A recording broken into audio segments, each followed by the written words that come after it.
Good evening to everyone. Welcome to the library of the Institute for Human Sciences for this evening's event. My name is Ivan Vejvoda, and I'm a permanent fellow where I lead the Europe's Futures program. I'm extremely pleased and honored to have a special guest this evening, Michael Kimmage, who will be talking about his book. We will be talking about his book. He will be doing a short presentation, and then we'll have a discussion with our colleagues. So let me introduce briefly the speakers. Michael is a professor of history at the Catholic University of America and a non-resident senior associate at the Center for Strategic and International Studies, better known as CSIS. From 2014 to 2016, he was at the State Department as member of the policy planning staff, and where he handled the portfolio of Ukraine and Russia. Next to him, pleasure to have Yuliya Yurchenko, who's a senior lecturer in political economy at the University of Greenwich, vice chair of the Critical Political Economy Research Network, coordinator of the IIPPE, World Economy Working Group, active member of a number of organizations, which I will not list, and a member of the Center for Global Political Economy at the University of Sussex, where I once upon a time used to work as well, and the New Politics platform. Yuliya is a fellow with us at the IWM, and we're extremely happy to have her. Last but not least, who will be to my right, Mykola Ryabchuk is a political and cultural analyst based in Kyiv, and currently at EURAIAS, Senior Visiting Fellow, with us again here at the Institute. And his most recent book is entitled Gleichschaltung, Authoritarian Consolidation in Ukraine, 2010-2012, which has been published in both Ukrainian and English. So I think we're in for an exciting evening, and I will ask Michael to take the floor and give us his 15 to 20-minute introduction. Thank you so much, Ivan, for that very kind introduction. Ganz herzlichen Dank an the IWM for the invitation to appear before this audience, and it's a pleasure and a privilege to share this panel with Yuliya, Mykola, and Ivan this evening. This is an environment I'm very familiar with from Zoom, and it's a special pleasure to be here in real life for this evening's discussion. So let me briefly sketch a few opening comments, and then I know my fellow panelists will have some words to say, and then I think we'll move to a broader discussion, bringing the audience in at some point as well. I'd like to say just a few words about the title of the book, why it's titled Collisions and not Collision. I don't know if that's a burning question that people have, but I'd like to outline the reason for that. And then, to save the audience the effort of reading the book, I'd like to sketch my 4 conclusions and just very briefly evaluate where those conclusions stand at the present moment, because the book was completed roughly a year ago. In fact, it's easy for me to date because there's a point of no return for books where you can no longer change the content. You can just change a few spelling mistakes, and that point of no return was reached for me on the morning of the Prigozhin mutiny in Russia, which I was convinced at the time would ruin my conclusions completely. That turned out not to be the case, but certainly a lot has changed over the course of the last year. So by way of concluding my conclusions, we'll just say a few words about how those conclusions in the final part of the book have aged over the past year. So why collisions and not collision? It's my sense, analytically, that the war we've witnessed over the last 2.5 years, or perhaps we could say over the last 10 years, is in fact 3 separate wars or 3 separate conflicts. And it's crucial to disentangle these 3 different axes, understand them in their own terms, and then put them together, juxtapose, and place them side by side. So the first axis is completely obvious. This would be the Russia-Ukraine axis, which conjures centuries of history, certainly the history of the Soviet Union, and then the history after 1991 of the collapse of the Soviet Union and the evolution of multiple nation states out of the carcass of the Soviet Union, as it were. And certainly, if this is the analytical framing for the war, you would want to begin not in 2022, but in 2014, if not earlier. This takes us to the battlefields of Ukraine, to the positions of the two armies, and since it is certainly at this stage a war of attrition, political economy matters greatly. Ukrainian political economy and Russian political economy for the prosecution of the war, and of course we could look into all of the cultural, historical, civilizational, ideological elements that the war has acquired over the last 10 years along this axis. The second axis, I think, is not a great deal less obvious and certainly no less important to my mind, and this would be the Russia-Europe axis. So if we were to begin the story along this axis, it would start in 2009 with the so-called Eastern Partnership Program of the European Union, which proffered not membership in the EU, but an affiliation for 6 post-Soviet countries: Belarus, Ukraine, Moldova, Georgia, Azerbaijan, Armenia. A number of these countries have been in the news and are in the news recently, and that provoked something of a crisis in Ukrainian governance when the then president of Ukraine between 2010 and 2014, Viktor Yanukovych, in a way attempted to please East and West, or attempted to not make a decision about whether to accept the EU's association agreement.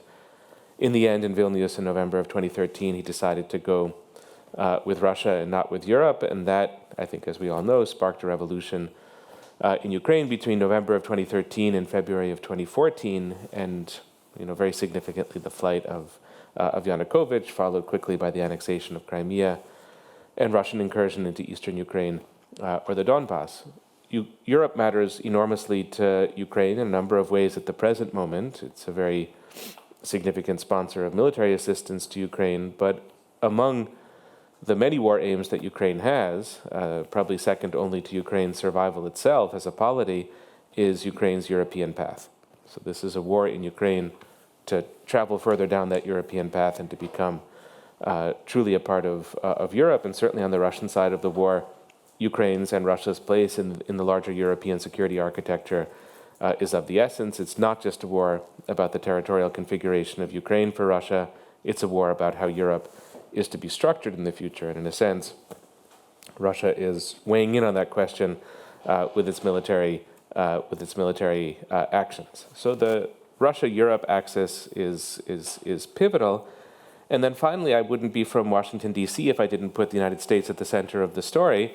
And that's maybe the most debatable part of my book, whether it deserves to have this degree of centrality or the degree of centrality that I give it. But I do see the U.S.-Russia axis of conflict or of tension or of collision as exceptionally important. This, I think, was less pronounced in 2013, 2014. The U.S. was a role. It played a role in sanctioning Russia, was a part of the Ukraine-related diplomacy in 2014, but the U.S. was also fairly distant at that time. I think where the United States enters the picture much more emphatically is in the 6 months before the February 2022 invasion, when the U.S. changed the way it dealt with intelligence, decided finally to arm and assist Ukraine, and since then has been to the tune of, I think, roughly $100 billion among the most important countries that are backing and supporting Ukraine. And it's not just military assistance and money, it's also targeting intelligence and many of the things that the U.S. military is able to provide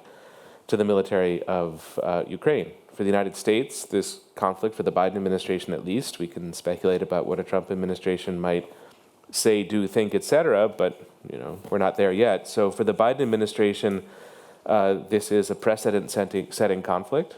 It's significant, of course, for the people of Ukraine and for what the war means in its humanitarian dimensions, but the war is also going to determine whether the borders of Europe are negotiable, are to be changed through military force, whether some states have a right to sovereignty and others do not in Europe, or, as Washington hopes, whether Russia will be defeated in Ukraine and the precedent of trying to change borders by force will be relegated to the past.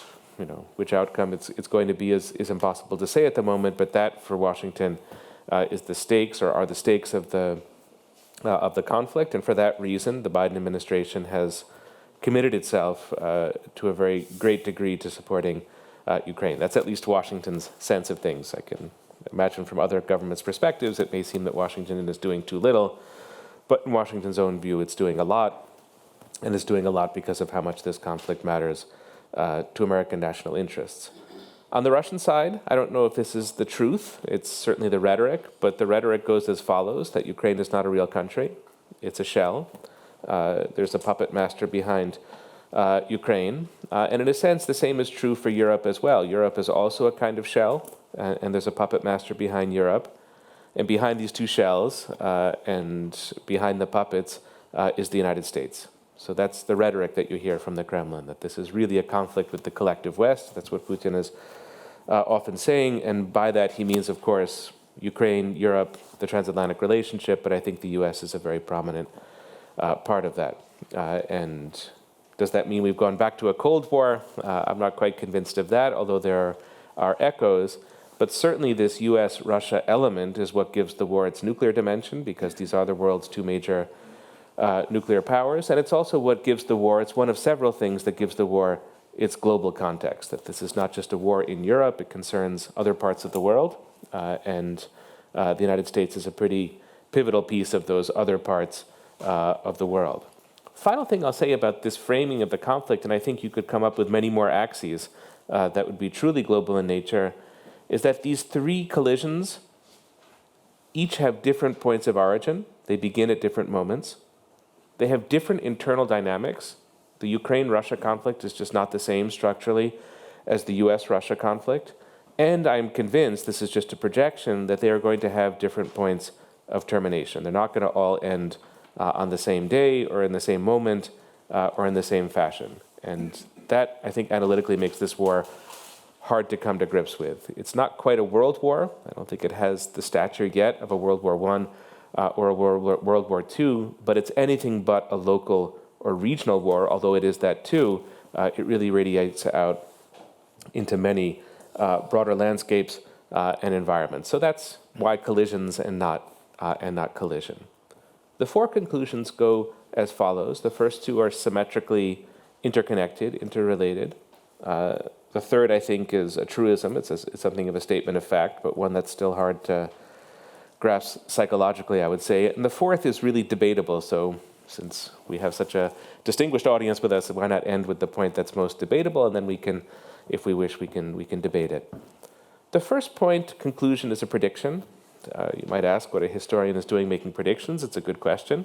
Probably an unsafe thing to do at the present moment, but I think for policy making and political decision making, you can't get around that. You have to try to make predictions. And so I have tried. And the first prediction is that Russia has broken with the West in a way that is going to be very difficult to unwind. The conditions for Russia's return to the good graces of Europe, good graces of Ukraine, good graces of the United States, barring huge political changes in these countries, would be twofold. If Russia wants normalcy, it will have to remove all of its troops from the territory of Ukraine, including Crimea, and it will have to bring thousands of Russians to The Hague from the political and military elite of the country. If Russia were to do that, not only would the war come to an end, but I think it might be possible to speak of a normalization of relations, end to sanctions, and a moving beyond, a moving past this conflict altogether. I think the likelihood of that happening, from what I understand of Russian politics, is extremely small, it's extremely low. And that even a more Western-minded or liberally-minded Russian president would have a very hard time taking the country in that direction. So even if that path would be suggested for Russia, I have a hard time imagining the country traveling down it. So if that's not the case, then in a way Russia has invested, to use a term from American politics, Russia is investing in a forever war. And there's really no way that Russia can pull back from it. Even if the fighting were to cease, Russia would still be bound up, implicated, caught, trapped in the consequences of this war. I'll be melodramatic just for a moment. I think that this break is almost without precedent in Russian history. It takes us back to the time of Peter the Great. I don't think the Bolshevik Revolution in 1917 was as much of a break. It was the importation of a Western philosophy to Russia. And by 1945, the Soviet Union was a massive, huge power in Central and Eastern Europe, as one would not have to remind an Austrian audience. This country was a little strip of land sticking out into the Soviet sphere of influence in Europe as of 1945. That phase is emphatically over, and what we are witnessing in real time is a tectonic shift whereby in the security domain, in the political domain, in the economic domain, in the cultural domain, I would say even in the intellectual domain, Russia and the West are just going down two completely divergent paths. And that, if that were the only consequence of the war, that itself would be shocking and remarkable. Second consequence of the war, or second prediction, consequence/prediction, is symmetrically interconnected with the first, and this is Ukraine's path into Europe and belonging to Europe. This is something that long predates 2022. It was, of course, there in 2013, 2014. Maidan Revolution is often called the Revolution of Dignity, or the Euromaidan, and I think, as is well known, the waving of EU flags and the affirmation of Ukraine's Europeanness was a part of the Maidan Revolution. That was followed up upon in lots of gradual daily life ways in Ukraine between 2014 and 2022. And what's really changed in 2022 is the sympathy of non-Ukrainian Europeans, much greater than it was before 2022. And there is this foundation of both aspiration on the Ukrainian side and sympathy and affection on the European side that I don't think is really reversible. It may be that there are fewer Ukrainian flags in Vienna and other cities in 2024 than there were in 2022, but that bond of sympathy, I think, has been created, and it's not going to dissolve anytime soon. We know from the European Union that Ukraine is on the path to EU membership. I think NATO is a trickier question. I'll save that for the discussion if people are interested, but I also think we focus too much on NATO. NATO is a binary. You're in or you're out. What matters in the short to medium term for Ukraine is that there have been all of these gradual incremental steps toward integration in Western transatlantic security structures. You have bilateral security guarantees that Ukraine is beginning to fashion. You have huge amounts of daily life military cooperation, and you have the massive provision of military assistance to Ukraine. So yes, that doesn't equal NATO membership, but it certainly equals Ukraine's path into institutional Europe. So those, I think, are two trends: Russia's alienation from the West and Ukraine's incorporation into the West, that the war is going to solidify and carry forward. Thirdly, and this is, to me, certainly a sad topic, and, I don't make the point to be for the sake of being gloomy, but simply for the sake of acknowledging where we are. The third point is the association of Europe with war rather than the association of Europe with peace, which for somebody of my age, I finished college in 1995 and came and studied in Europe then for 2 years. My association with Europe was very much the fall of the Berlin Wall, the opening of borders, the European project, the growth of the European Union, NATO expansion, etc., all of which seemed peaceful and, from an American vantage point, optimistic and trend-setting at the time. And much of that is still in existence. Much of that older European spirit is still in existence, but it is heavily overshadowed by an awful, sprawling, and unfortunately very dynamic war in Ukraine. Another way of thinking of this point, which is a bit more in the jargon of foreign policy expertise, is as follows: that in the 1990s, and really until very recently, Europe was a net exporter of stability. You had stability within Europe itself, but you also had Europe giving the gift of stability to other places through various channels. Now Europe, if we accept that Ukraine is at the heart of Europe and war is dominating the terrain of Ukraine, Europe is a net exporter of instability. Not necessarily Austria or Germany or France or the UK or the European Union. That's not what I have in mind. What I have in mind is the war in Ukraine generating instability, but that instability is coming from Europe. And it's a psychological shift, for me at least, to accept that that's the case and to try to understand the consequences. I'll put the point in yet another way, a debatable way, I think, which is that I don't think the October 7th attack would have happened in Israel without the newly forged relationship between Iran and Russia that the war in Ukraine has enabled. Iran is one of the biggest suppliers of military aid to Russia. There are new, sort of structures of dependence between the two countries. I think it's clear that that has emboldened Iran in some ways. it's not that Iran waged the attack on Israel on October 7th, but it had to have given the green light to Hamas, which Iran very substantially funds. And if that's true, you can already see a major arc of instability going, in effect, from Europe to the Middle East. Again, it's something that I have to train my brain or sort of push my brain to think about in those terms, but I think, in a sense, that's a necessity for all of us. And finally, the debatable point, which is a point not about Europe, but about the United States. So when I finished the book, again, in the summer of 2023, this was on the eve of the Ukrainian counteroffensive, and there was a mood, certainly in Washington, of pretty substantial optimism about where the war was going to go. A lot of it referred back to the huge gains that Ukraine's military made in the fall of 2022. And I'm not sure if that's what I had in mind or just some other factor, but my conclusion at the time was that the U.S. commitment to Ukraine was, as President Biden would say, ironclad. That the U.S. had shifted from what was discussed earlier, a pivot to Asia or Trump-era isolationism, and the U.S. had shifted to some really strong engagement with European affairs and strong commitment, dedication to European security. After all, this has happened twice or perhaps three times already in the history of American foreign policy. The first would be 1917, when the U.S. joins the First World War. Second would be 1941, when the United States joins the Second World War, because of Pearl Harbor in Japan, but Nazi Germany also declared war on the United States, pulling it into the European theater. And then between 1945 and 1950, with the beginning of the Cold War, when the U.S. really wanted to kind of come back home, bring the soldiers back home, but because of the Cold War, started to really ramp up its commitment to Europe. And I had understood 2022 in a similar context. I think that that's still largely true, and I'm happy to argue, if you're curious, about why this would be true also under a Trump administration. I think it's unambiguously true under a Biden administration, but it's also necessary now to factor in at least one complicating circumstance, which is that roughly half the Republican Party is not on board with this larger program. Either it would rather see U.S. resources shifted to the Indo-Pacific and to the coming war with China, if that's what it is, or those resources should just be brought home, period.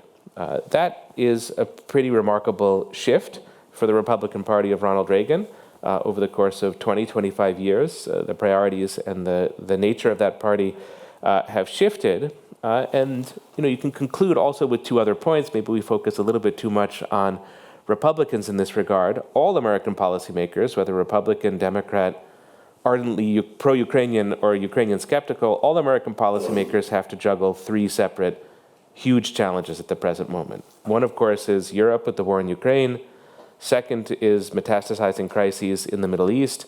And the third is the potential for a military crisis in the Indo-Pacific around Taiwan. So even with the highest degree of sympathy for Ukraine, there are resource constraints, there are trade-offs, there are ways in which these three theaters of conflict and potential conflict have to be balanced. That's not a Republican-Democrat issue, but that's baked into American foreign policy. And then finally, maybe this is a curious note on which to conclude, but this is where I'll end up my comments. Finally, there is a strong emotional difference between Europe and the United States when it comes to this war, and it's that the war is so much farther from the United States. I don't think any American wakes up in the morning and worries about the war affecting his or her life. That was maybe the case at the very beginning of the war, and with some of the nuclear rhetoric coming from Moscow in the fall of 2022, that's no longer the case. In fact, for college kids, for those who are politically active, the Middle East has really eclipsed Europe as a story to tell, as a debate to have, as a discussion to have. So that, too, makes me wonder over the long term where the United States is going to end up on this. A new Republican Party, multiple crises, some of which are in Europe, some of which are not, and a massive war in Europe that nevertheless is geographically rather far from the United States. So let's call the United States a question mark, and I'll end there with a question mark.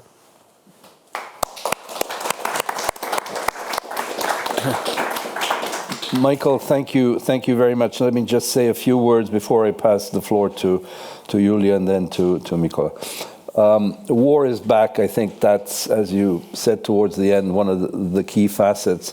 And I think that talking about Europe, European policymakers are certainly aware of that. Whether they're acting on that wake-up call is a totally different question. And I always go back to the statements of European officials who say, we've had 70 years of peace in Europe. Of course, that's only partially true, because in the east of the continent, we had the Soviet invasion of Hungary, the Soviet invasion of Czechoslovakia, and my country, former Yugoslavia, was constantly under threat of a possible Soviet invasion. In '48, after the Czechoslovak invasion, in fact, Yugoslavia had one of the biggest armed forces in Europe at that time. The second thing is that, of course, as many know in this room, the Ukrainian border and the city of Uzhhorod is only 600 kilometers away. It is as far as my hometown Belgrade is away, 600. It's a 6-hour drive. It is closer to the Ukrainian border than to the western border of Austria, to the Vorarlberg. And I think that many people do not realize or turn a blind eye to this geographical reality. And as you say at one point in your book, and as I like to flippantly say, you don't need to have watched Ridley Scott's Napoleon to know that the Russians came several times to Paris and to Vienna and to other places. So this is not an unknown. So I think your point, forceful point about saying, we need to think about war in Europe. It's here. And of course, my country slumbered into a kind of implosive war itself. It was the first war, not as big as this one. I'd like to say also that it's a beautifully written book. There are lots of personal notes. You quote Thucydides, Iliad, and Odyssey. There are nice references to history. And it's really, as you say, a book that is thought-provoking in so many ways. And I'm so glad that you wrote it. But let me pass the floor to Yuliya. Thank you very much. Can you hear me okay? Great. It's a pleasure and an honor to be part of this distinguished panel and be invited to comment on your book. And thank you so much for writing it. It indeed is a wonderfully written book and very accessible book. And the references to Iliad and Odyssey were extra special. And it also made me think about Ulysses as the more modern iteration, because indeed, in the thick fog of war, a lot of journeys, their beginnings and their ends, especially as they are experienced by concrete individuals to whom their whole lives come into a crescendo, are experienced in those condensed moments. And I think we need to remember about how condensed, about the density of time that can be experienced and density of events that can be experienced at the time of war. I really like, I want to open at the beginning, and of course it is impossible to comment on absolutely everything that is in the book, not least to not do a spoiler to those who haven't read it. But there is such a wealth of information and such a wealth of opinion and facts that it's impossible to do it justice in such a short space of time. But I will raise a couple of questions and I will make a couple of comments here.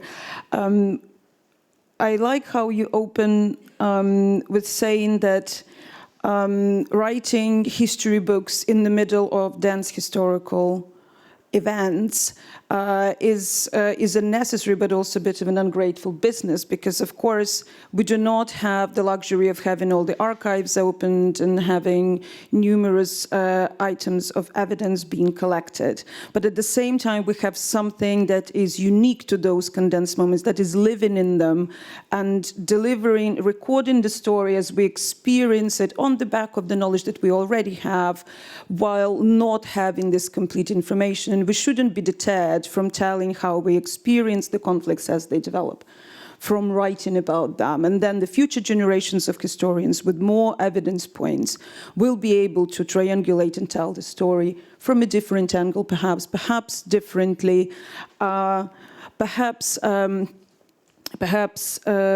with more nuance, but without us recording these stories as they happen, a lot of important evidence points would also be lost. And that is also a very important point that you raise.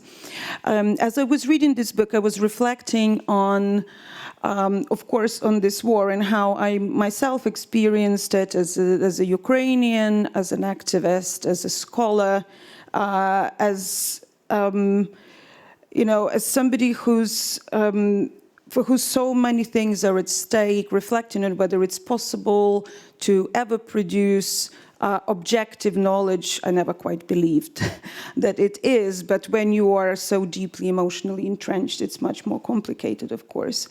But more so, I was reflecting on the state of the world order, or rather disorder, because you make such an important observation, and you already appealed to it in your opening remarks, that we have grown to think of Europe as this space where war is over, and it won't happen, and it won't come back, and that Europe was this exporter of stability. And indeed, many people around the world also grew to think of the United States as that. Those who were following the news wouldn't necessarily kind of say that, but also those who are paying closer attention to Europe would say that perhaps on the territory of the majority of the European geographically defined states, there hasn't been a conflict, not all states, I'm looking at the Balkans, but in the majority there hasn't been military conflicts for a while, but there have been exports of arms to various locations. So, and also the borders of Europe and the EU and a number of European states do not always lie on the territory of geographical Europe. And that conflicts, militarized conflicts, armed conflicts, are the final expression of competitions, the ultimate conflict, where different states, societies, and classes, and groups of states and organizations come to clash. So if we extend the definition of conflict, then we kind of get to see where certain ruptures were being created that could have indicated the insinuation of conflicts elsewhere. And of course, United States and some other European states and Russia came to clashes in Syria, for example, before. And I don't want to go through all the list of various conflicts because we're pressed for time, but I think we only think about conflicts as surprising if we do not see them in the system of global political economy and this kind of overlapping lines where conflicts can potentially emerge. So the international order has been disorderly for quite a while, and this is something that, of course, became as a shock. This specific ongoing war became a shock to Ukrainians because we also didn't think that Russia would ever invade for complicated historical reasons. But also, once we started digging a bit deeper into history, those expectations and the sense of false confidence have also came apart. And I think sometimes, perhaps, this is also why it's so important to record historical events as they happen, because a lot of historical memory gets erased in the process of changing power, in the process of who gets to write history after certain conflicts are won over. And Ukrainians are finding a lot of new things about their own history with Russia through opening up of course, archives and collecting and building on the individual memories of what happened in Holodomor and in the Second World War and about Molotov-Ribbentrop and everything else. But coming back to the US and Russia and that specific axis, you open chapter 6, Russia, Russia, Russia. It's a great title of a chapter. And I think this is a very good one. I picked it to comment on it in a bit more detail because there is this mythology almost about what Russia is. Just like there is a mythology about what the US is internationally, what is NATO, there is this kind of mysterious beast that somehow we always know what it's going to do, but we're always surprised, and it's always doing the same things. And that and there is this, so you open this chapter by saying also that there is a degree of expectation and predictability and an etiquette to the rivalry between US and Russia that also kind of allows us into this false sense of security through these expectations, and it contributes to this fog of war when we expect that certain things are supposed to happen, and it obscures our understanding of what is happening concretely inside each of those political entities, that a Russian Empire, USSR, and Russian Federation were completely different political entities, and especially USSR and Russia, get used interchangeably and have been used interchangeably since USSR have been formed. And historians are very guilty in that, unfortunately. I'm in political economy. Political economists are also not quite doing great on that, and as do international relations scholars. So I think it's so important that you pay attention to that, because, if we start to think about why was it so painful, quote unquote, for Russia to see that there was this rapprochement between Ukraine and EU and Western value systems, whatever that means. We need to kind of look a bit deeper into, if we put Russia in the context of post-Cold War international competition in global political economy, and we see Russia for what it is, and by now it is a fascist state. I agree with the Russian political dissidents on that. It has become that kind of entity for its own survival. It is a failed capitalist state. It is a capitalist state that has failed to achieve its own perceived might, and it turned to 19th century neo-colonial invasion to create the enemy without, to maintain the power within. United States are also not without problems, and you talk about the phenomenon of Trump, of course, and this kind of mixing of personal and political, and that other presidents also had some flaws, but nothing quite like that. I think we all agree with that. So these sort of issues within Russia and within the United States make us think about these big powers internationally that we tend to treat without probing, and we tend to expect from them specific behaviors without looking at their flaws as they evolve as well, because they're never quite the same. That kind of makes it more difficult for us to understand why they act the way that they do. I'm going to wrap up. So a couple of questions I want to ask you to kind of get you to talk to us a bit more about your excellent book. So with Trump coming to power, we get to understand that there are certain problems within the United States as a political system that perhaps are not as democratic and liberal as all that. So what do you think needs to happen to the United States itself? Because United States like to go around the world telling people they need to reform. What needs to happen to the United States to prevent this kind of power capture? Coming back to the international order, we see that the sovereignty of some countries is more dispensable than the rest.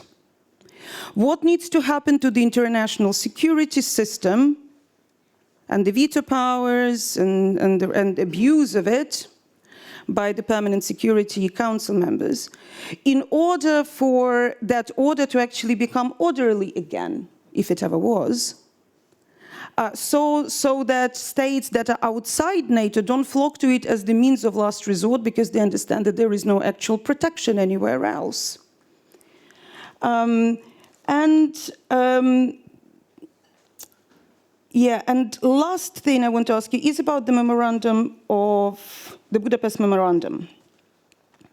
So you correctly note that the memorandum is a bit of a diplomatic uncertainty and not a treaty, which is a very dangerous thing. And I think the way that the Budapest Memorandum, for those who are not familiar, was signed in 1994 between Ukraine, Russia, United Kingdom, and the United States.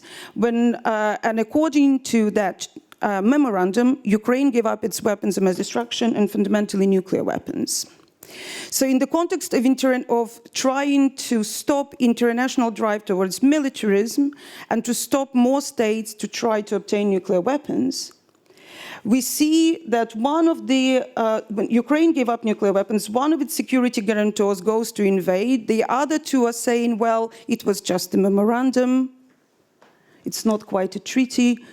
And there is a serious danger in not honoring those kind of treaties. So why was it signed at all? Wasn't there a hypocrisy to it? And then if we are to move towards an international architecture that might deliver us an actual peaceful coexistence, what might it look like? Thank you. Thank you, Yuliya. And I'll ask Mykola to give his comments. Oh, thank you very much. I must confess that I have a very personal attachment to this book because it's written in a style I like very much. I practice myself, which is not strictly academic. It's rather essayistic. It's not overloaded with very sophisticated theorizing. It's very clear and very precise. So it's really. I believe that the author may have some problems with reviewers, with peer reviewers in academic journals. I wonder if academic journals would be happy to publish something like, Yanukovych was not obsessed with his historical legacy or even with high politics as such. No Julius Caesar. He was out of model through and to squeeze what he could from Ukraine, and with his self-serving, provincial, and essentially criminal mindset, Yanukovych purchased Putin's benign neglect, and on and on. So it's very witty, very attractive style, which makes books very readable. So I believe it's the main advantage of this book, that it's very precise and very well written. It's really a pleasure to read, which is not so typical thing for this kind of books. And secondly, what is also very important, what I like here very much, that this book is precise and it provides very exact definitions of what was going on, what is the story is about. So it avoids euphemism. It calls a spade, war a war. It doesn't define, doesn't speak about some, euphemistical conflict or Ukraine crisis. I happened to read about Ukraine crisis within 8 years or more, and this Ukraine crisis was a kind of independent actor. It was anthropologized. Ukraine crisis pushed Russia to authoritarianism. Ukraine crisis split European Union. Ukraine crisis plunged Ukraine into chaos, and on and on. So it became a kind of actor, historical actor, not Russian government, not Mr. Putin, not Russian military, not Russian intelligence, but Ukraine crisis. It was some historical actor. Russia was removed from the scene. The irony was that the main culprit, the main actor of this drama, was not mentioned, and there were a lot of reports, international reports, which absolutely did not mention this main instigator and main beneficiary of this crisis. This Michael Kimmage's book is free of this euphemism, and I really appreciate it. It's really very unusual thing in many texts of this kind.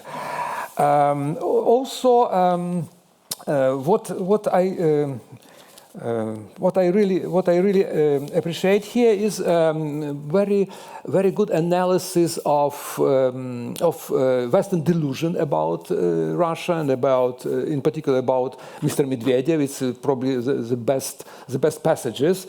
And explanation is very good because he suggests that Mr.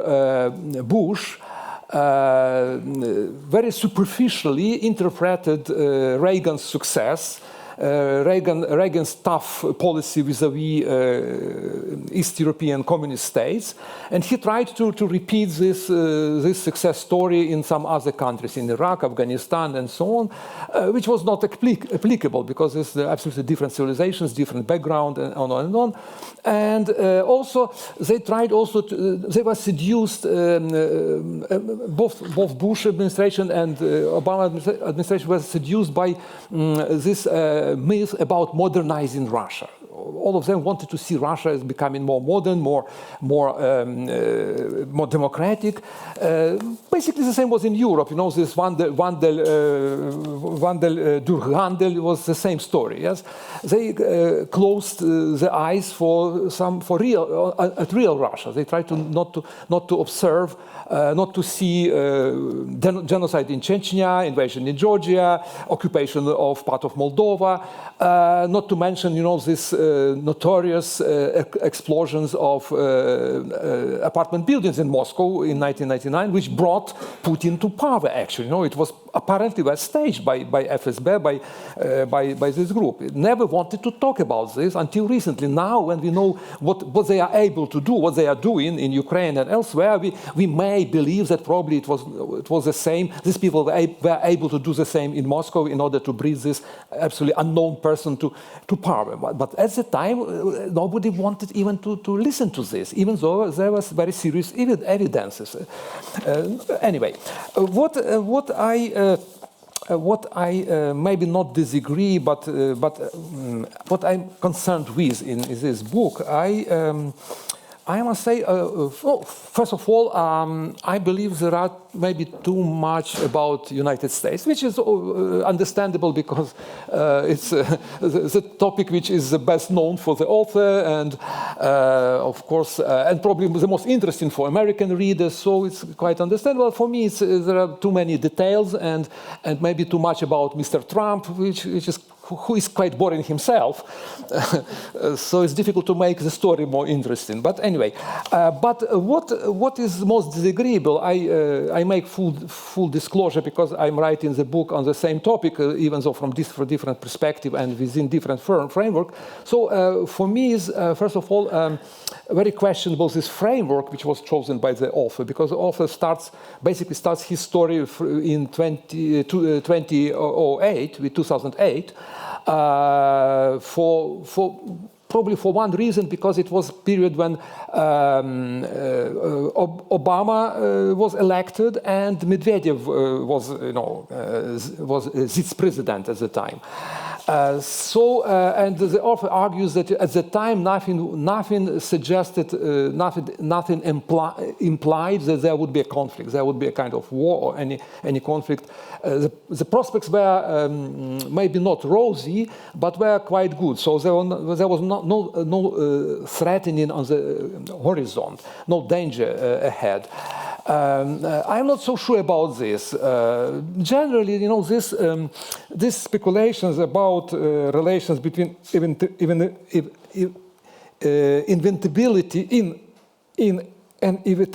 inevitability and contingency are always uncertain. We never know what is inevitable and what is determined by contingency.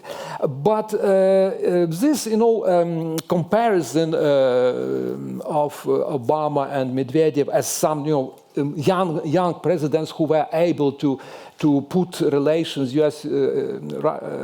Russian relations on the new level are very questionable, because Medvedev never was an independent actor himself. He was just, you know, puppet, and we know this. Today we know this. And what he's writing today is probably the best proof of his essence. But again, this myth about modernizing Russia, you know, Americans and Westerners in general, they wanted to believe in this, you know, nice story, Russia which becomes more modern. This, you know, Durhandel is really very attractive idea. So I agree with this, with how the author defines these four causes of collisions. But I feel that they are not of the equal values. They cannot be put on at the same level, because I feel that this first cause, Russians' will to control Ukraine, I believe is the most important, and it deserves a deeper investigation, and it deserves deeper framework. Personally, I try to analyze this story within 300 years, because it's a 300-year war, not 10 years, not 2 years.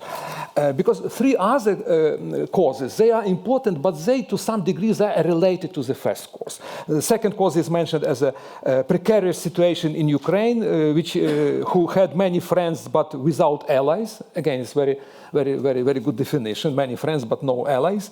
The third cause was Western ambiguity.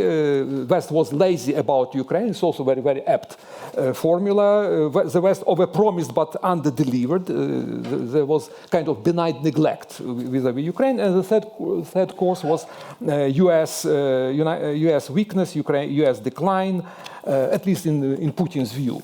I feel that all these three causes are to some degree related to the first one, to Russia's will to control Ukraine. And this will to control Ukraine was not just, some imperialistic ambitions or Putin's paranoia. No, it was much deeper. It was matter of Russian identity, unsettled Russian identity, Russian imperial identity, failure to produce modern national identity. And as long as Russia has failed to produce modern national identity, it cannot modernize a priori. The nation cannot become modern with very archaic, outdated, medieval Russian imperial identity and medieval values, because all the time they refute the so-called traditional values, which are absolutely out of date.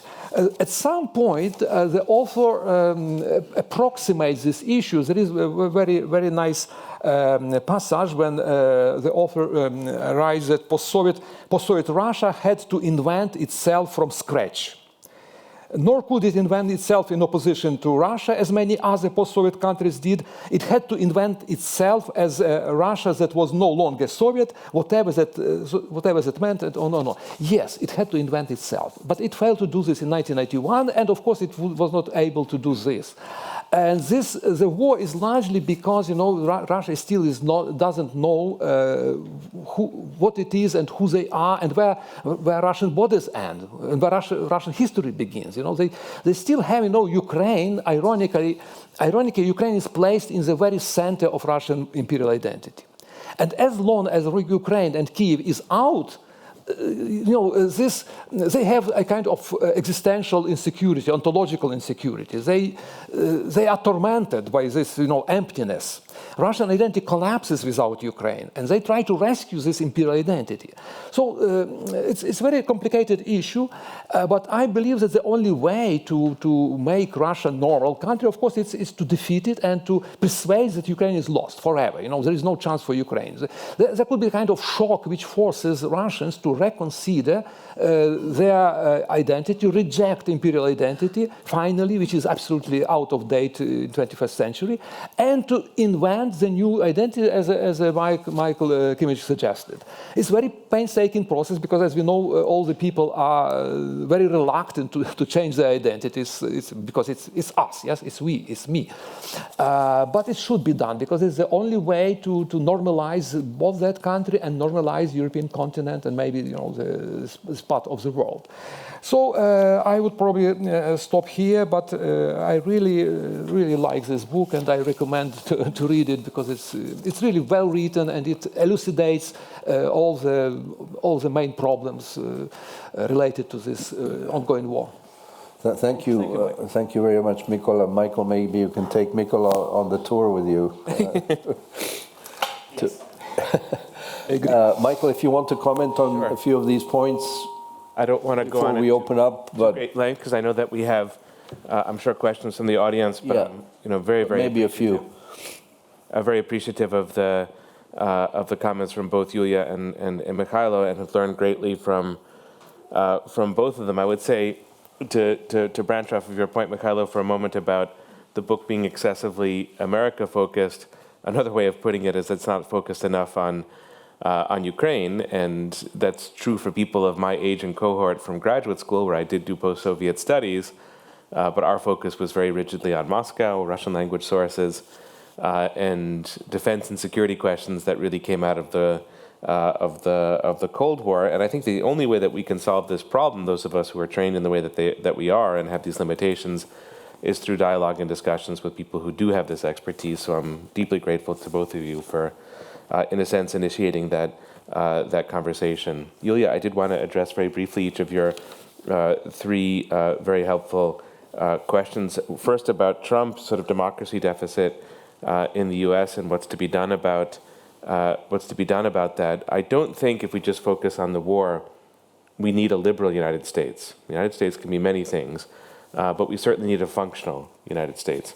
So my concern going forward, if Trump is elected, and there are some concerns that I have about Trump not being elected but being put in jail, which is a very distinct possibility if he loses the election, is just about internal stability within the United States. The United States might have all the perfect policy ideas, but if it's not stable and functional as a country, it's going to sort of be a non-participant. And the U.S. is important to the war, to be sure, and that's a major concern. How to keep the United States functional is sort of beyond my competence. Maybe I can only hope for it. But it is, I think, important, perhaps for all of us who are observers of the war, to try to understand this relationship between domestic politics in the U.S. And the practice of foreign policy.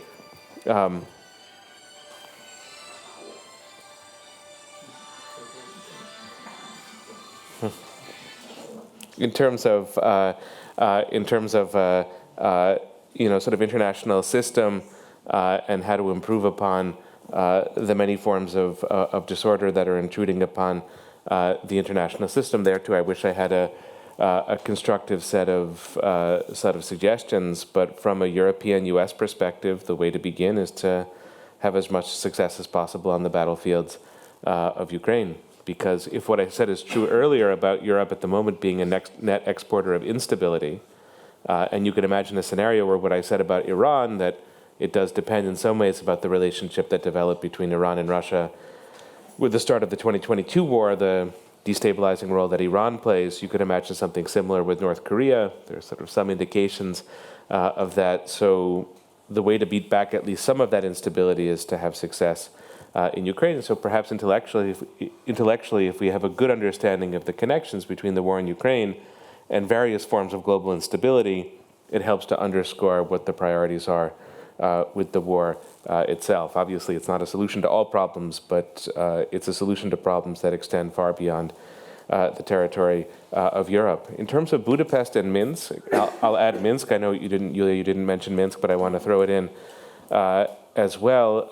It is true that a memorandum is, in a sense, only a memorandum and not a huge commitment and not a treaty. So it's not perhaps that surprising that the U.S. and other signatories to the Budapest Memorandum didn't make good on it. But whether surprising or not, what the Budapest Memorandum begins is a tragic pattern when it comes to Western, U.S., European diplomacy toward Ukraine. And I feel like the culmination of that tragedy is the so-called Minsk diplomacy of 2014 and 2015. And the tragedy is that the stated goals are much larger than the practical commitments to those goals, that the rhetoric is much more expansive than the reality. As Mykola mentioned, this sort of tendency to overpromise and underperform, it certainly begins in Budapest, and it reaches a really dark stage with Minsk, where the U.S. and Germany and France required all of these things of Russia. Russia was supposed to leave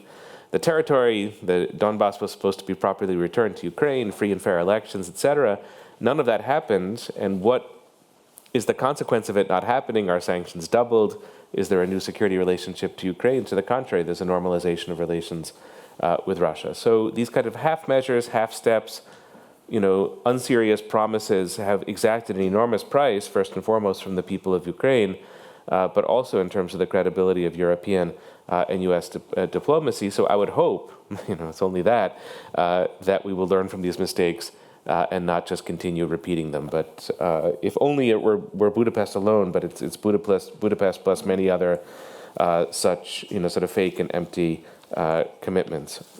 Mykola, we'll try to respond to your point about where to begin the narrative, and you're so eloquent and persuasive that I just want to, in a sense, agree with you and disagree with the book. But I guess it's my job to defend the book. So I'll just say a few words about why it starts in 2008, and try to sort of respond analytically to your I think very cogent critique of the book. I think for narrative purposes, even to the extent of perhaps deluding my readers a little bit, I wanted to really emphasize this moment of optimism in 2008. So the easy alternative would be to begin the book in 2007 with President Putin's speech to the Munich Security Conference, where he promises all kinds of confrontation, and say, well, that's the first move, and then there's another move, and another move, and another move. Invasion of Georgia in 2008, et cetera, until we get to 2014, and then to 2022. In other words, a kind of linear narrative of the war. And there's a lot to support that. But I think I wanted to go narratively in a very different direction, sort of emphasizing this period when perhaps the 2022 invasion was not inevitable, in my view, not inevitable, and then move step by step to the closing off of other options, other alternatives, and then to the development of war and conflict. One of the historiographical, sort of historical problems for both of us, I suppose, is that we really have no evidence about Putin's decision-making.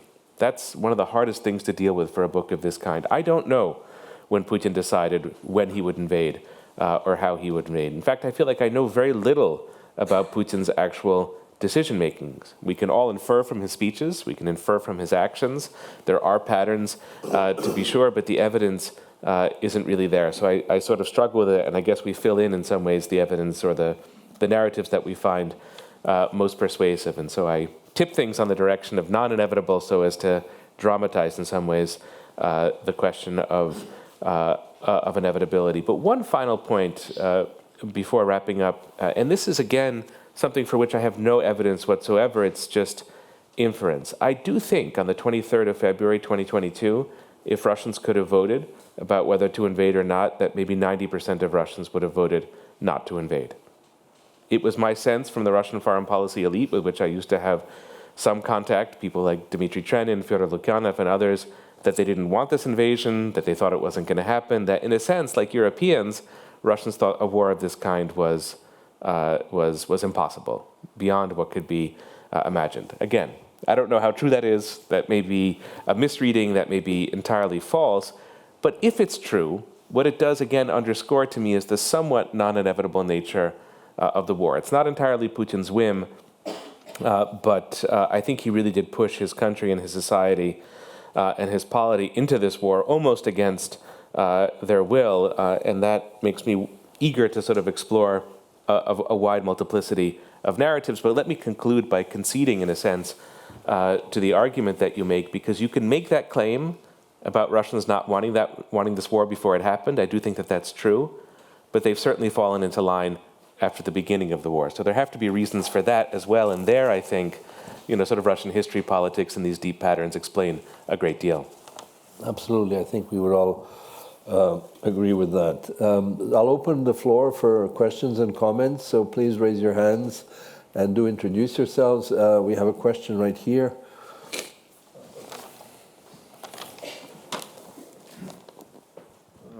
Rauchmark Institute for the Danube region, Central Europe. As you mentioned, that maybe Putin himself only decided, or maybe very few people, because even Shoigu and others, the ministers, did not look very happy when the war started. Not at all. We may remember the pictures.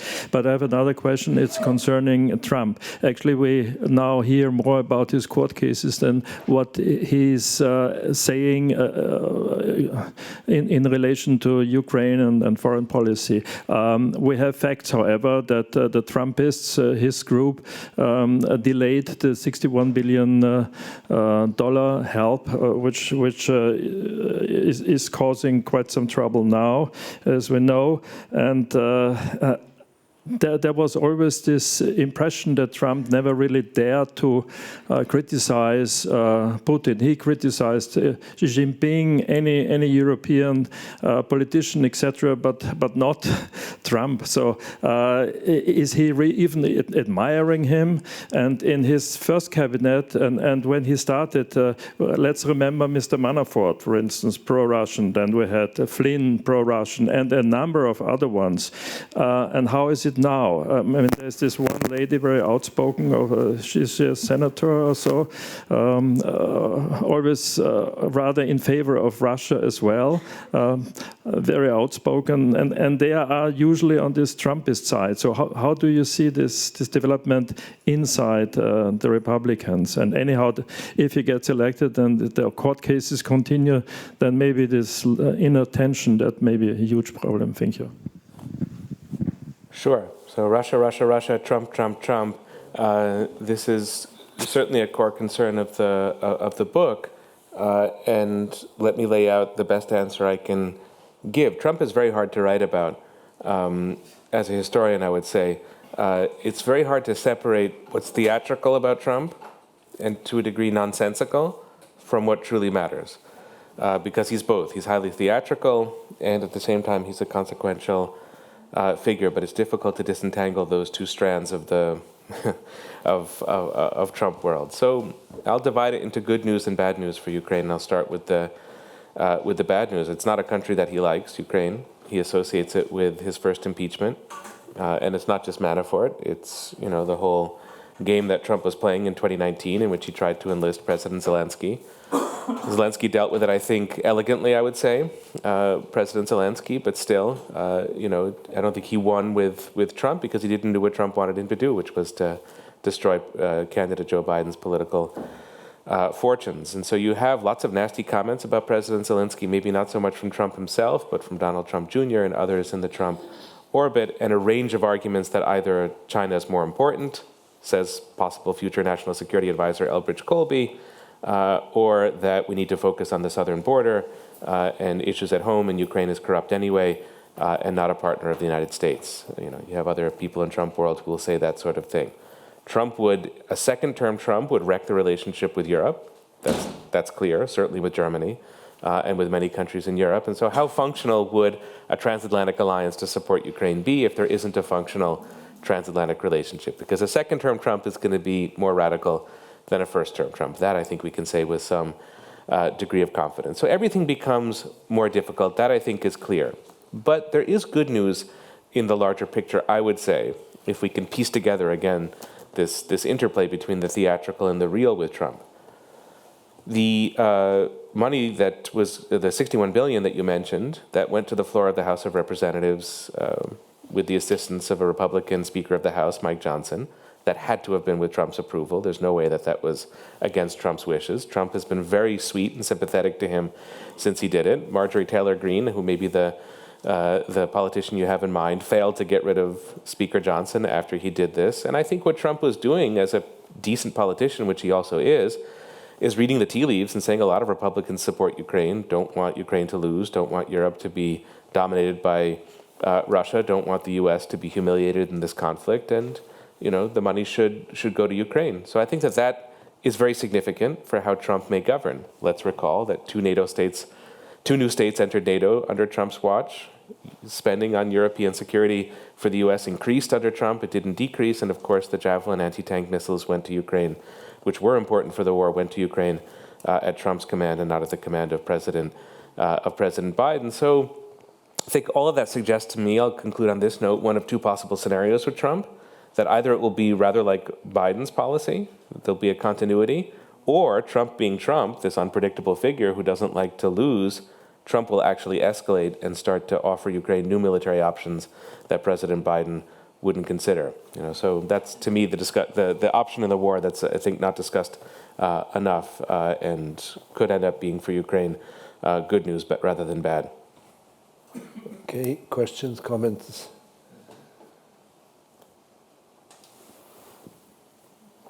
Yes, please, right there.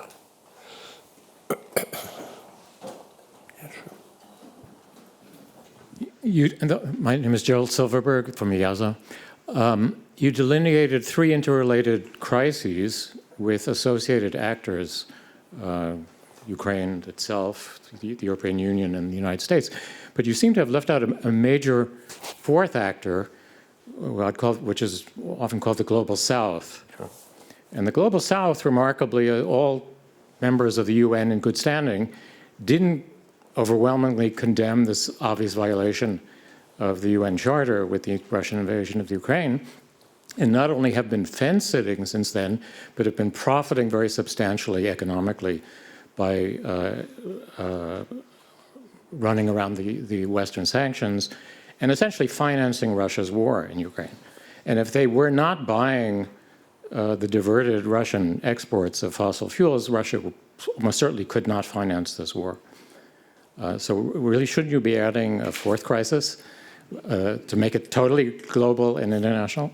I should. I mean, for me, 3 was already a lot in terms of 3 axes, and I wish I had the relevant knowledge to do a properly global book on the topic, but there is one reason why the Global South isn't that prominent, in that this is a book that's an inquiry into the origins of the war, and there I don't think the Global South is especially prominent. I don't think it's a war about the Global South, nor is there any Global South country, whatever we take to be the Global South, that pushes Russia to invade. As far as I can tell, every country in the Global South, including China, really wishes that this war weren't happening. I don't think that there's any cheerleader for this war of a genuine kind outside of Russia's borders. So in terms of the origins, it still is a transatlantic and a European story. And this is probably, I'll just look at things from the US point of view, because maybe for a European audience, that's what's most interesting, most well, not unfamiliar, but something that I can bring to the conversation. This has been hugely frustrating for Washington, not just for the reason that you mentioned, although that's certainly a part of it, that Russia has built up these structures of support that are economic and military in nature, and there's all kinds of military technology that's flowing illegally into Russia, and that's through places like Turkey and Georgia and China and other places, and that's going directly to the Russian war effort. But Russia has also gone all around the world to build up its economic relationships, and that's not just after 2022, but that precedes it. Russia has a degree of diplomatic capacity, global diplomatic capacity, that is notable, and it's worked in Russia's favor in the course of this war. But there's also the so-called battle for hearts and minds, global public opinion, which is, of course, a very vast topic, and it's obvious that Russia has not won the argument about the merits of the war, nor can it. I just don't think that Russia can persuade anybody outside of Russia that this is a good war or a just war or a necessary war. But it's certainly won many subsidiary arguments. Do all countries wage war like this, or do many countries wage wars like this? Sure. Is the US totally hypocritical in not supporting the people of Gaza and supporting the people of Ukraine? I mean, I think that that's clearly global consensus at the moment. Is this simply normal, what's happening in Europe? You know, these kinds of conflicts happen all over the world. You have a civil war in Syria, civil war in Ethiopia, big conflict in Sri Lanka, massive wars and conflicts in the course of in North Africa, in the Sahel, all kinds of instability in Latin America. Is this so unique? Is this so important? Why does the West care so much about this and not about these other problems? There, I think Russia has gained ground since 2022, and most explicitly since October 7th, where there's really a shift in terms of who's winning the global arguments about international order, about rights, about democracy, et cetera, et cetera. So that, I think, has come to Washington. I can't speak for Europe, but that's come to Washington as a shock. It's sort of expected to have the vast majority of the world's countries on its side, and that simply has not been the case. So indeed, it's the structure for another book on this topic. Yeah, just to underpin that, I spoke to a friend who was in Chile last week, and he said there's no talk about Ukraine, only about Gaza and Palestine and Israel. But Yuliya, you wanted to say a few words. We're going to finish in about 5 minutes because Mihailo has to leave if there are no pressing questions further. Maybe if Mihailo has any final comments to No, but go ahead, keep it short, and then we'll have Mihailo. Yes, thank you very much. This is a really fascinating conversation. I think, you know, in terms of, I think you mentioned the talk about the need to have a functional United States, and that's partly what I was appealing to with my what needs to happen in the United States comment, because as when Ukraine asks for more arms and for the right to shoot inside Russia, which it still doesn't have, which is an interesting kind of war, where you're only allowed to shell your own territory, there is all of these fears we hear amongst politicians that, oh, what will happen if Russia falls apart? It's more instability. instability. But we also need to be asking ourselves this question: what happens if the United States are not performing their leading position and as well as they should be? We can criticize the structure of international order, and it's important to, but stable United States and stable US leadership is actually really important for any future international order. And we see this, Mykola, you've mentioned the questions about modernization in Russia and the kind of the origins of this conflict, and I do see it in this kind of failure to catch up as well, and like I find this identity. And in a way, we can interpret this Russian withdrawal from kind of polite engagement with the Western forces as a way of forming that identity. We shouldn't be assuming that everybody is seeking modernization in the same way. And if the international system is structured in a way that it is very difficult for some to catch up with the rest, you will have these dissipations. So like, democratization internationally comes with socioeconomic stability. That was one of the main lessons of the First World War when international labor organizations were founded, for example.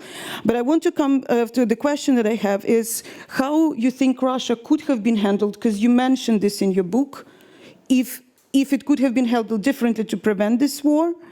And on the nature of imperialisms today, because you also talk about these different imperialisms and how their collisions sort of lead to conflict. Just to hear more about the book. Thank you. Yeah, sure, sir. Okay. Just one clarification. When I mentioned that this, crisis of Russian identity is the most important in the core of problem, I meant that it's not only a problem of failure to develop modern national identity, it's a problem also of the entire historical mythology which is upon which this imperial identity is based. And this imperial is very developed, very ramified mythology, which became a kind of imperial knowledge, and this imperial knowledge was institutionalized, it was disseminated, it became international knowledge.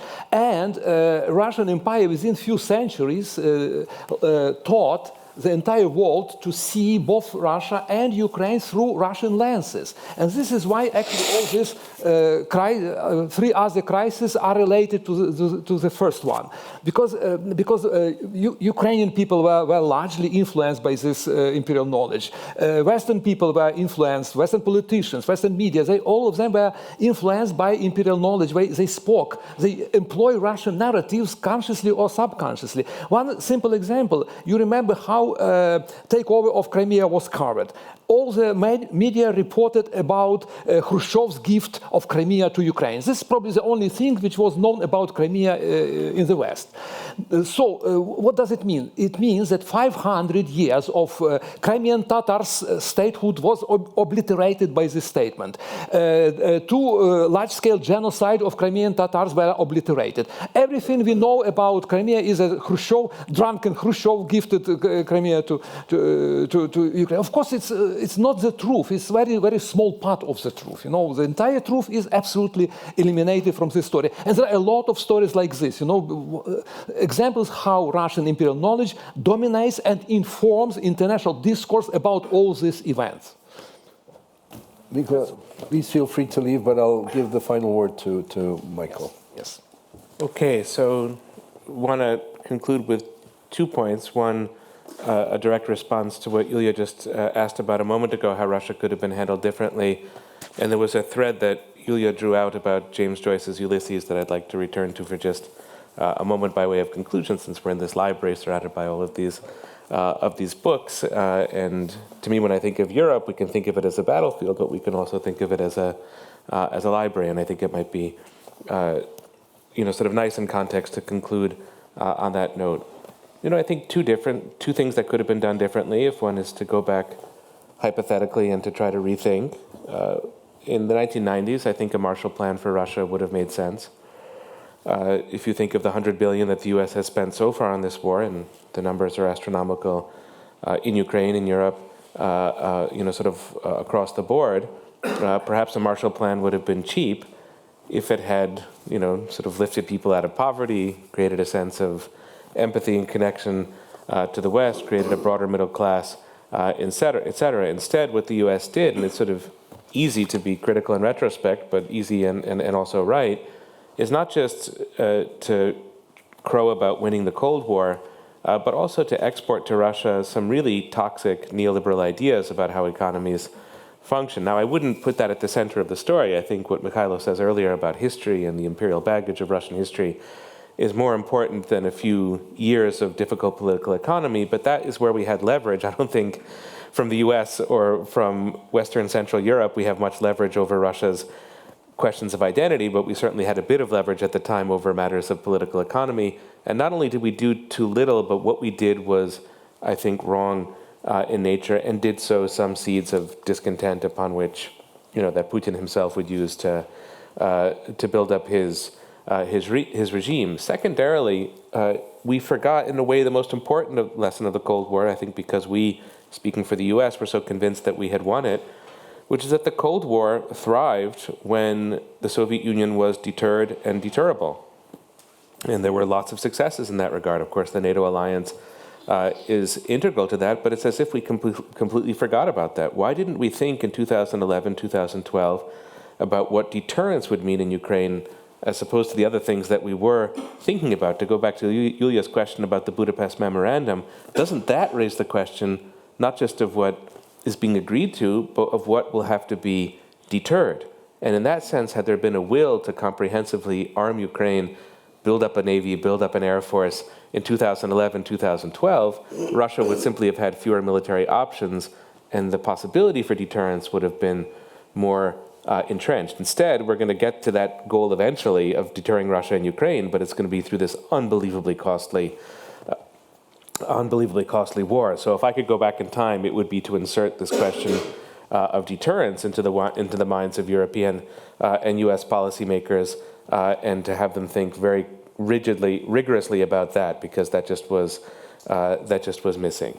But about Ulysses, by way of conclusion, and I hope I'm not getting the details of the book wrong, it was published after the First World War, and it was written, I think the tagline at the end of the book is Paris, Zurich, Trieste, where Joyce wrote the book. And it's definitely a book about the First World War, there's no question. There's the famous phrase in the book that actually comes to mind for me often at the present moment is, history is a nightmare from which we're trying to awake. What a perfect description of Russia, in a sense, in the way that Mykola was describing it, history being a nightmare from which one is trying to awake. And there's all of that, sort of anguish that you can sense in Joyce, and yet he sets the book, I think it's 1905, or the very beginning of the 20th century, long before the First World War, and it is this polyglot, literary homage to what Europe is, this Irishman, in a sense, from the periphery of Europe at that time. Now England and Scotland are at the periphery of Europe, and Ireland is at the core. These things, sort of shift around. And in a sense, what Joyce is trying to do, I think, as an Irish writer, is to think beyond empire, and think beyond even the great powers of the English language, and create this new text, Europe as a new text. But he goes back, of course, to the Odyssey of Homer, because that's one of the original texts, and he escapes from war by imagining a new kind of Europe and putting new agents and new actors within it. In a sense, what better metaphor could we have about Ukraine's entry into Europe than that at the present moment? And if I understand correctly, the first work of Ukrainian language literature is a travesty of not of the Odyssey and Iliad, but of the Aeneid, which also sort of puts us back in that mode of antiquity and antiquity's gifts to modern culture, and through modern culture to modern politics. So rather than a gloomy, set of reflections on Trump or on the war in its current state, I'd prefer to sort of end in that mode. Perfect. So please join me in thanking Michael, Yuliya, and Mykola.